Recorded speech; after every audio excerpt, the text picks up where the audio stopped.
Vamos a saludar al doctor Matías Valdés Restrepo. Él es médico de la Universidad Javeriana, especialista en anestesiología y medicina perioperatoria de Sanitas. Doctor Matías, muy buenas tardes. Bienvenido a Salud y Algo Más. Hola, buenas tardes, Carolina, Camila, ¿cómo han estado? Pues doctor Matías, lo estamos invitando a usted porque yo tuve una reunión con el doctor hace unos meses y resulta que tenía demasiadas dudas sobre la anestesia y usted, doctor, logró explicarme de forma muy educativa y como si fuera un maestro, y por eso está aquí en Salud y Algo Más, porque es la primera vez que tocamos este tema en el programa. Doctor, quiero que usted nos empiece a explicar qué es la anestesia y que nos explique bien qué tipos de anestesia podemos llegar a someternos. Bueno, la anestesia son todos los actos médicos que podemos realizar para que las personas no sientan dolor o pierdan la conciencia cuando van a ser llevados a una cirugía o a un procedimiento diagnóstico. Para lograr este cometido nosotros contamos con diferentes tipos de medicamentos que al combinarlos pueden producir un efecto de inconsciencia, pueden producir un efecto de amnesia, pueden producir analgesia y pueden producir relajación muscular. Cuando nosotros combinamos estos factores podemos producir determinado efecto y evitar que el paciente tenga o incomodidad o tenga ausencia completa del dolor. Esto es básicamente el acto anestésico. Tipos de anestesia o técnicas anestésicas hay varias. Tenemos la técnica de anestesia general, donde nosotros usamos unos medicamentos a unas dosis que producen total inconsciencia. El paciente no va a sentir dolor, pero tampoco va a recordar el acto quirúrgico y los reflejos protectores característicos a cada organismo se van a perder. Este digamos que es el tipo de anestesia que más comúnmente la gente identifica porque pues es lo que más vemos en los medios, los que más vemos en las películas y del que generalmente se habla porque pues puede tener unas, digamos, consecuencias o riesgos sobre el organismo y por ende da mucho de qué hablar. También tenemos las técnicas de anestesia regional, donde vamos a usar un tipo de medicamento específico como el medicamento o los medicamentos anestésicos locales para producir insensibilidad de un área determinada. Cuando yo inyecto estos medicamentos en determinada zona y determinada forma, puedo producir zonas pequeñas de anestesia, como cuando lo infiltro bajo la piel, o si ya los infiltro cerca a nervios, puedo producir anestesias de unas zonas un poco más grandes, o si ya los infiltramos en el sistema nervioso central, como en la médula, por ejemplo, puedo producir anestesias como la raquidia, que es la que se usa para la cesárea. Esta, digamos que es una técnica pues de la que se habla un poquito menos porque no tiene tanta exposición mediática y la manera más fácil de pronto de explicársela a la gente es como si fuera un circuito eléctrico, como si fuera el circuito eléctrico de pronto de una casa, de un hogar, donde cuando yo apago o inactivo el interruptor de una habitación, pues esa habitación se va a quedar sin luz, pero si yo, por ejemplo, bajo los tacos de un piso en un edificio, todo el piso se va a quedar sin luz. Y cuando yo ya me salgo del edificio y bajo de pronto los tacos afuera en la calle, pues se queda todo el edificio sin luz. Eso es más o menos la anestesia regional. Doctor, hablemos de la anestesia general. Cuando a uno le van a hacer algún procedimiento quirúrgico y a uno le dicen, le toca hacerse anestesia general, ¿tiene el paciente la posibilidad de decidir si se la hace o no? ¿Por qué lo digo? Porque usted mismo nos estaba diciendo, es que tiene riesgos y tiene consecuencias. Y uno siempre que le dicen anestesia general, lo primero que uno se imagina es, ¿qué tal yo no despierte de esta? Entonces, ¿existe la posibilidad siempre, algunas veces o nunca, de elegir si se va por anestesia general o por anestesia regional, como usted nos decía? Digamos que la técnica anestesia es algo que se procura decidir de forma muy consensuada con el paciente. Lo que usted dice es muy normal y yo creo que es inherente a todas las personas en la medida en que usted sea sometido a cualquier situación donde hay riesgos, donde usted de pronto tiene un desconocimiento de causa, donde no va a estar con alguien familiar, pues lo principal es sentir ansiedad y aprensión. La ventaja es que en los últimos años las técnicas anestésicas han mejorado sus perfiles de seguridad de una manera increíble. Las técnicas quirúrgicas han avanzado, pero pues las técnicas anestésicas también. Y el margen de seguridad hoy por hoy es increíble en la medida en que los riesgos se han disminuido de una manera significativa. Obviamente en el imaginario y en como en la cultura popular queda lo malo, de que no se despertó de la anestesia como usted dice, de que no aguanto la anestesia, pero en las últimas décadas la anestesia ha mejorado mucho sus perfiles de seguridad. Siempre obviamente van a haber riesgos. El único acto médico que no tiene riesgos es el que no se hace. Y digamos que al momento de escoger la técnica anestésica, pues junto con el paciente se tienen en consideración varias cosas. El hecho de pronto no es que el paciente o el médico imponga su opinión, sino la idea es obviamente educar, informar y poder orientar al paciente en cuál es la mejor opción para el procedimiento específico que se va a llevar a cabo. Porque no todos los pacientes son iguales, no todos los procedimientos son iguales, entonces toca encontrar siempre la opción que más favorezca a la persona y que tenga obviamente un perfil de seguridad lo más adecuado posible. De pronto una persona de 80 años para ser llevado a un procedimiento menor pueda no ser la mejor candidata para una anestesia general, pero una anestesia regional le cae divinamente porque evita ciertos riesgos. Puede de pronto no ser tan cómoda, pero se puede hacer el procedimiento de una forma muy segura y muy cómoda para el paciente. El caso opuesto, el mismo procedimiento de pronto para un paciente de 2 años, para un paciente menor de edad, donde yo no puedo tener esa colaboración del paciente, la anestesia regional es algo que es no tan fácil de realizar y por eso nos inclinamos un poco más hacia la anestesia general, pues por la edad del paciente. Entonces digamos que es algo que nosotros procuramos explicar al paciente y obviamente teniendo en cuenta todo lo que ellos nos dicen de su estado de salud para tomar la mejor decisión. Doctor, yo tengo un caso muy cercano de una paciente que le realizan una histerectomía. Bueno, a ella la ingresan con la anestesia y pues le hacen la operación exitosamente. Sin embargo, al momento de la regresión, ella no puede volver y entra en paro. Pues digamos que afortunadamente la paciente puede volver a la vida y demás. Y le diagnostican algo que se llama síndrome de corazón roto, que supuestamente le pasó en esta operación.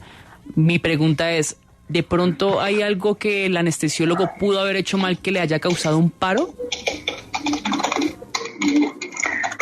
Digamos que en anestesia general los 2 puntos más críticos para el paciente y para el anestesiólogo siempre van a ser la inducción anestésica, que es cuando uno empieza las medicaciones, y la educción, que es cuando ya se ha terminado la cirugía y se están metabolizando y eliminando todos los medicamentos anestésicos. En estos 2 puntos es cuando nosotros tenemos la mayoría de los eventos agudos que nos preocupan y muchas veces las patologías no tienen claros signos clínicos o claros signos paraclínicos para ser detectadas al momento de las valoraciones preanestésicas. Obviamente en estos espacios se buscan signos, se interrogan antecedentes, se revisan los paraclínicos para podernos hacer una idea del estado físico y obviamente de los posibles riesgos que podemos afrontar en ese procedimiento anestésico con el paciente, ¿sí? A veces cuando hablan del síndrome de corazón roto, hablan también de el Takotsubo. Son cosas que son muy difíciles de diagnosticar porque son condiciones circunstanciales, es decir, por ejemplo, para poner, digamos, la ilustración del Takotsubo, que es una cardiopatía que se produce por un alto grado de estrés, puede ser un estrés fisiológico o un estrés emocional. Las personas en su día a día no están afrontando esas situaciones como para que nos den un indicio de que aparezcan. Es decir, si yo no sé nadar, pues yo no me voy a dar cuenta que no sé nadar realmente, sino cuando ya estoy metido en el agua, por decir algo, digamos que de una manera muy folclórica, ¿sí? Si yo estoy en mi día a día, si yo nunca he ido al mar, si yo no tengo piscina, para mí el saber o no nadar no es un factor relevante en mi cotidianidad, ¿sí? Si de repente algo sucede y yo me veo debajo del agua, yo, Dios mío, es que yo no sé nadar, pues no habría en mi día a día, ¿sí?, signos o indicaciones que me dijeran, oiga, esté pensando que es que usted no sabe nadar. Entonces, condiciones como el Takotsubo, como el corazón roto, pues son muy difíciles de orientar porque en una cotidianidad eso no tiene mayor impacto sobre las personas. son condiciones que realmente se salen de una normalidad y que en estos puntos, por ejemplo, de la anestesia es cuando nosotros los vemos. Entonces, no creo que, pues, obviamente mi colega fuera a hacer nada en contra del bienestar del paciente, y precisamente por eso es que es muy importante tener a nuestro lado todas las condiciones ideales para hacer los procedimientos quirúrgicos, porque cuando nosotros cortamos caminos o cuando nosotros obviamos las recomendaciones de seguridad, es que estas situaciones que completamente inesperadas pueden terminar en tragedias. Pero pues a Dios gracias hay un personal entrenado, a Dios gracias hay un anestesiólogo capacitado, a Dios gracias hay una persona que está acompañando siempre al paciente precisamente para atender estas situaciones de emergencia. Ustedes como médicos siempre pueden llegar a tener una emergencia y se les sale uno de las manos. La ventaja y la bendición es que hayan otros compañeros que puedan llegar a salvar en ese momento. Bueno, mire, doctor, tenemos a Doris en la línea. Doris, ¿qué le quiere preguntar al doctor Matías? Hola, señora Doris. ¿Doris? Bueno, perdimos a Doris, pero mire, doctor, que aquí hay una pregunta súper interesante y es, ¿hay alguna precaución al usar anestesia si también se están tomando medicamentos antidepresivos? Los medicamentos antidepresivos tienen o pueden, digamos, que interactuar con algunos tipos de anestésicos, pero digamos que los efectos no suelen ser clínicamente relevantes. Como son medicamentos que tienen algún impacto sobre los neurotransmisores a nivel del sistema nervioso central, la mayoría de nuestros medicamentos anestésicos tienen esas funciones. Lo que nosotros podemos llegar a ver es eventualmente un poquito más de sedación. Obviamente las dosis en esos casos se ajustan, por ejemplo, cuando yo voy a ver opioides o hipnóticos y medicamentos anestésicos, pero precisamente es para esto que nosotros abrimos los espacios de consulta, donde se hace un interrogatorio de la farmacología con la que viene contando el paciente y nosotros tenerlo en cuenta al momento de dar la anestesia. María, ¿cuál es su pregunta para el doctor? Buenas tardes. Buenas tardes. Hola, señora María. Tenía una duda acerca de la anestesia. Digamos que he escuchado ciertas veces que eso afecta, y digamos que llega a veces hasta el punto de poder matar a una persona, tanto una persona como a veces en procedimientos quirúrgicos que se le realizan a los animales. Entonces yo quería saber, digamos, si es pues la persona que administra la anestesia o, digamos, la propia persona en sí. Los medicamentos anestésicos, como cualquier medicamento, como cualquier intervención médica, pues obviamente pueden tener riesgos. Como le mencionaba al principio, afortunadamente los avances médicos y el esfuerzo mancomunado de la comunidad de anestesiólogos ha hecho que la práctica de la anestesia sea muy segura. Obviamente los riesgos nunca van a ser de cero, pero yo creo que actualmente los casos de fatalidad o los casos de complicaciones severas son exóticos o pueden ser explicados por alguna condición seria del paciente. En este caso, obviamente, la información se explica pertinentemente, pero para responder a su pregunta, puede pasar, pero es de manera muy inusual. La anestesia es un procedimiento muy seguro y lo importante es siempre contar con un anestesiólogo titulado, con un anestesiólogo certificado, y por eso las sociedades científicas hacen un hincapié de siempre tener un anestesiólogo por paciente, y por eso es que se ha venido haciendo un esfuerzo de seguridad, de control, para poder brindarle a los pacientes una anestesia segura, una anestesia adecuada y evitar al mínimo estas complicaciones. Entonces, eso es, digamos, que hacia donde ha ido migrando o ha ido caminando el gremio, en dar anestesias siempre lo más seguras para el paciente, para que estos, digamos, casos desafortunados en los que hay algún tipo de complicación sean absolutamente exóticos. Ahora sí tenemos a Doris de regreso, doctor. Doris. Sí, buenas Doris. tardes. Muchas gracias por el programa. Doctor, una pregunta. Lo que pasa es que Claro. me van a hacer una cirugía de esterotomía abdominal total. Pero entonces el médico ayer me dijo de que es así en la cintura, como que usted dijo terráquea o algo así. Uh-huh. Pero yo tengo pánico a esa. Me preocupa más que la anestesia general. ¿Por qué? ¿Qué pasa? Que yo cuando tuve mi bebé me lo sacaron así con esa así, y eso me dolía. Yo sentía que me la lavan, entonces a mí me da más nervios eso. Pero yo le dije al médico y el médico me dijo, no, que es ahí así. ¿Hay posibilidad de yo pedir que sea general? La posibilidad existe, Doris. Digamos que si su médico la recomendación que emitió en ese momento de hacer una anestesia neuroaxial o raquidia, obviamente siempre va a ser pensando en la seguridad suya. Es posible que usted tenga condiciones o algún estado de salud que el anestesiólogo detectó en ese momento que lo llevaron a pensar que usted puede beneficiar más de la anestesia neuroaxial en marco de seguridad para su procedimiento. Lo que usted dice es muy normal. Sentir ansiedad con la anestesia y con los actos anestésicos es muy esperable. No es que usted sea una persona rara, no es que usted sea una persona particular. Yo le digo a los pacientes que si por la puerta del consultorio entra un tigre y yo me boto por la ventana, no es porque yo sea un cobarde, es porque pues un tigre asusta y yo no me quiero que me mate el tigre. Sentir ansiedad por una condición que nosotros no conocemos, sentir aprensión por algo, al dolor o una situación desconocida es perfectamente normal. De pronto lo que puede uno ayudarle al paciente es brindándole información. Las técnicas de anestesia neuroaxial o las técnicas de anestesia regional son técnicas muy buenas porque nos permiten mitigar, nos permiten controlar el impacto sistémico de los medicamentos que damos normalmente endovenosos al inyectarlos en los tejidos.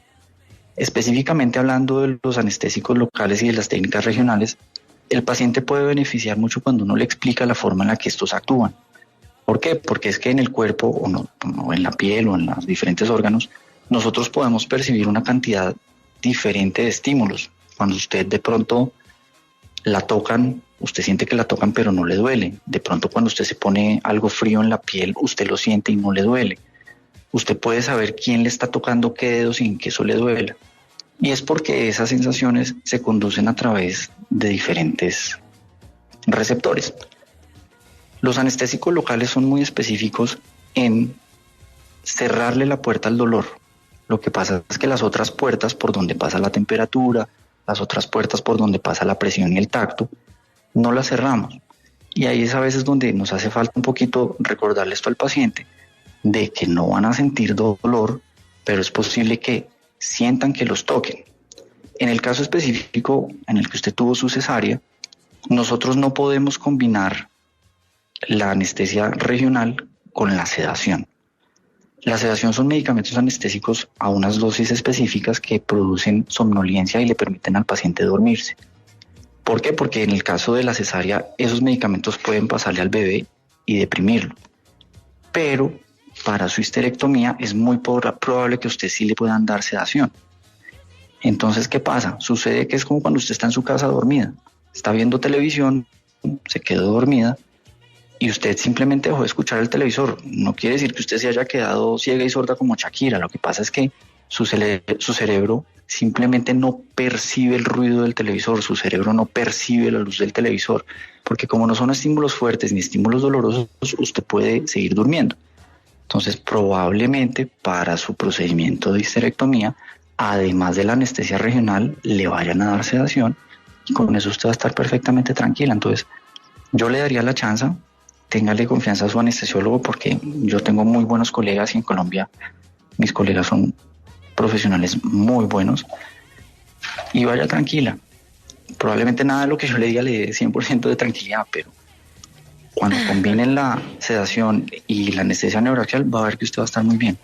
Siempre va a tener la opción de tener anestesia general, pero yo le daría la chance y usted siempre va a tener un anestesiólogo a su lado. No es sino que usted le diga a él, mire doctor, definitivamente estoy muy ansiosa y él seguro va a hacer algo por usted. Entonces por ese lado yo creo que usted, pues digamos, puede estar un poquito más relajada. Estamos con el doctor Matías Valdés, él es anestesiólogo y está María en la línea. María, ¿de dónde nos llama y cuál es su pregunta? De Guacarí Valle. Adelante con la pregunta. Muy buenas tardes, doctor. Lo que pasa es que Hola, señora María, buenas tardes. Yo soy una persona de 73 años y yo tuve una cirugía de una mano, y entonces me tuvieron que hacer resucitación.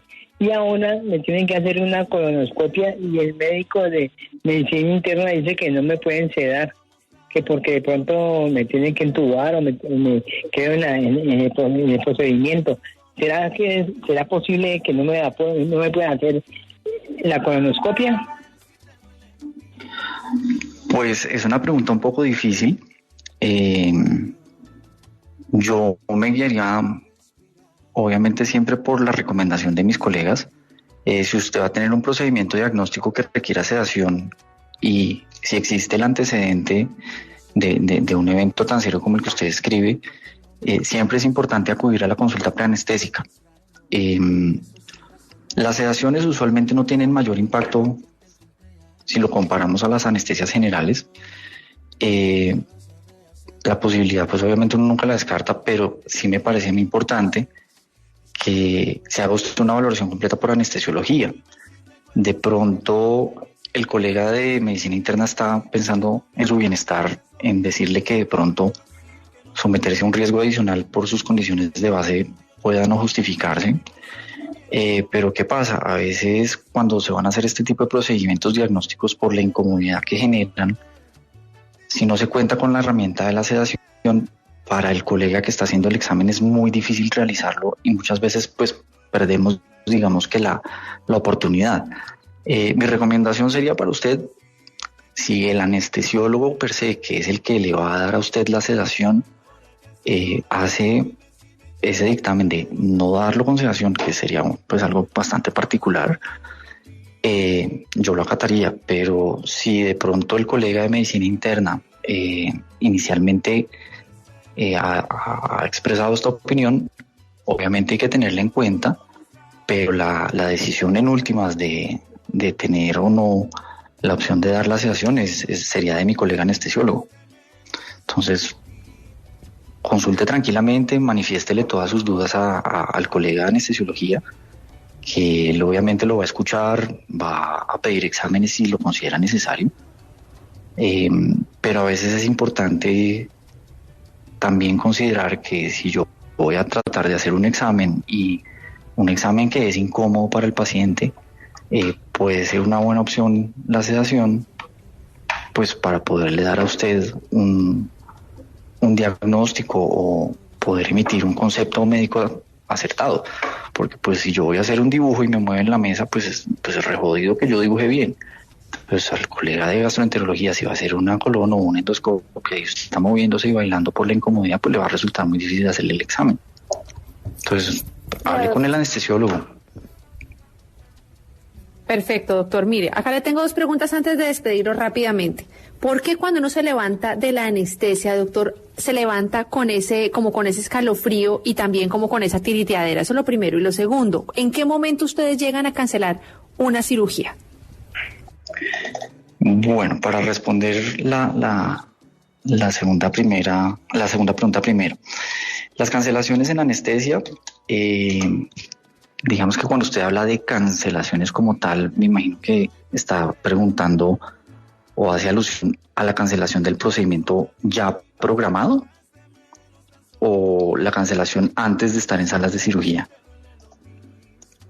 Carolina. Ya está programado, que podría llegar a evitar que haya una cirugía ese día. Bueno, digamos que hablamos de cancelaciones cuando el paciente ya está en la sala de cirugía y hay una cancelación por parte de anestesia. Y es cuando de pronto algo imprevisto surge. Digamos que las causas de cancelaciones en anestesia hay todo un abanico, pero para ponerle de pronto algo de imprevisto es que el paciente tiene unos síntomas nuevos. Entonces de pronto yo estoy perfectamente sano el lunes, el martes me ve el anestesiólogo, autoriza mi cirugía, y el viernes, por decir algo, si es una cirugía ambulatoria programada que se puede hacer, yo llego a la clínica o mi paciente llega a la clínica y de pronto yo estoy con fiebre o yo estoy con mocos o yo tengo algún síntoma diferente al que yo tenía el martes. Entonces, digamos, si hay un cambio repentino en el estado de salud de la persona, obviamente pues no podemos seguir adelante con el plan porque pues puede ser indicativo de que hay una infección o de que hay un cuadro que previamente no tenía ningún signo clínico, entonces nos toca cancelar el procedimiento. A veces de pronto hay cambios en las programaciones y una persona que iba a ser intervenida, para poner un segundo ejemplo, que iba a ser intervenida de pronto a las 6 de la tarde, 5 de la tarde, hay un cambio de programación y lo pueden operar a las 7 de la mañana. Supongamos que de pronto no total claridad en la comunicación con el paciente y el paciente desayuna. Entonces, ahí no hay un cumplimiento adecuado del protocolo de ayuno del paciente, entonces toca cancelarlo. Y esto para poner algunos ejemplos. Las cancelaciones, digamos, que hacen caso a un cambio inesperado en el plan trazado, que no generan la suficiente margen de confianza para efectuar el procedimiento o efectuar la anestesia dentro de unos rangos de seguridad para el paciente. Y para responder a la primera pregunta, el shivering o la tiritada en el posoperatorio puede deberse sobre todo también por alteraciones de la termorregulación. Sí, a veces cuando hay hipotermia, recordar que pues esto simplemente es un mecanismo de defensa que tiene el cuerpo para tratar de calentarse, y como las salas de cirugía generalmente tienden a ser muy frías, los pacientes pierden temperatura y se enfrían. Obviamente contamos con medidas para prevenir esto, como son los líquidos tibios, las mantas convectivas a disposición del paciente, pero muchas veces esta pérdida calórica no se logra compensar y el paciente tirita. En el posoperatorio siempre procuramos poner nuevas mantas de calor convectivo, cubrir al paciente, usar líquidos tibios.